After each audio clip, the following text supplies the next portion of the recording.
Police say when you start your car and leave it running, but you go back inside to wait while it warms up, you're just inviting thieves to steal your car, and you could even face a fine. Take a look at these skid marks that were left on the road from that chase. You can follow them and see right where the car crashed and went off the road into the grass. It recommends breaking down all your boxes and putting them completely inside your trash can or recycling bin. Even though Veterans Liquor actually shares a parking lot with King Soopers, which does sell full-strength beer now, students learn how to use some of the big machines that you see behind me. This is basically a hands-on classroom, and they learn how to build everything from houses to things like cabinet and even end tables like this. This is what they're working on right now. The parent I spoke with says she's just sick of seeing drivers speeding through this school zone, so we brought out our speed gun to see how fast drivers were actually going. Is there anything else that you are looking for, excited for the rest of today?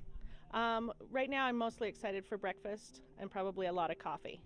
And maybe a nap after all this? Are you planning that in there? Definitely. That's why you start so early. We're in a neighborhood off of Briargate Parkway right now, and we just kind of wanted to show you that the snow is covering the roads, it's covering the sidewalks, and it's still coming down a little bit right now. So if you park outside, gonna want to make sure you have one of these and give yourself a little bit of extra time to brush off your car this morning. But I talked with the Colorado Springs snow manager this morning, and he tells me it's a full call out of 40 plows right now. We actually see one coming by right now, or two actually coming by right now to clear off the road. Tyrell Torres tells me that his car is a stick shift, so even though the keys were in it and the car was running when all this happened, apparently the suspects didn't know how to drive it. But all of this was caught on camera because Torres's house across the street actually has security cameras on it. Now this is video you're gonna want to see. Torres says the suspects were wearing white sneakers when they walked past him once while he was sitting in his car, and then again, and that's when they opened his car door, started beating him up, and tried to steal it. Torres ran to his front door and started ringing the doorbell to let his parents know what was happening, and one of the guys followed him and kept hitting him. What they did wasn't right, and I hope they don't do it to somebody else. Now, Torres says the three suspects eventually ran away. Police were able to track one of those suspects down and arrest him. He was a teenager, but they are still looking for the other two right now. Reporting live in Colorado Springs, Jenna Middaugh, KKTV 11 News. And Jenna, that tree behind you there across the street, that's the culprit, right, in the power being off at Queen Palmer?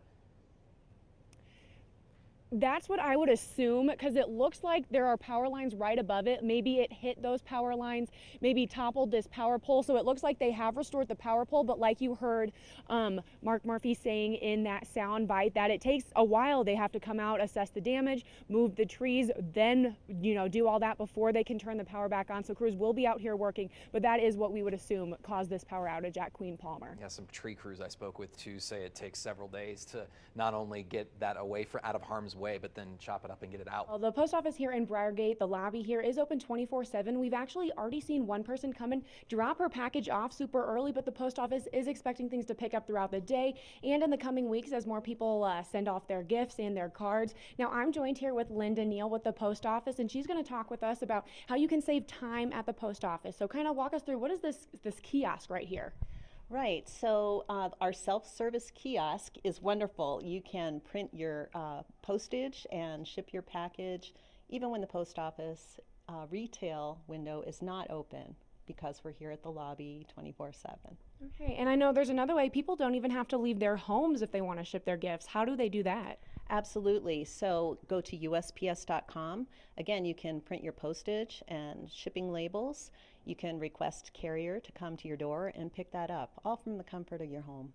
Yeah, so I know we were talking at Cyber Monday, people order gifts online. Why not ship your gifts online too? And are there any additional costs associated with using a kiosk or doing it from your home rather than just coming inside? No, it would be the same price and absolutely convenient. So, if you're on your way to work and stop in, you can get those packages on their way.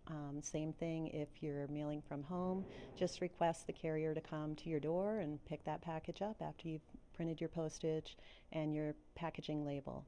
Now, does it help postal workers too when you are kind of doing this, kiosk or from your home instead of coming in, maybe creating long lines? Well, we are going to be busy at our retail windows, so it is a great time saver, not only for the customer, but for our employees as well. It does keep traffic, flowing smoother. Thank you so much, Linda. Now, coming up in the next half hour, we're going to talk about what you can do to help make sure that your packages or your gifts get to your doorstep safely. For now, reporting live in Colorado Springs, Jenna Middaugh, KKTV 11 News.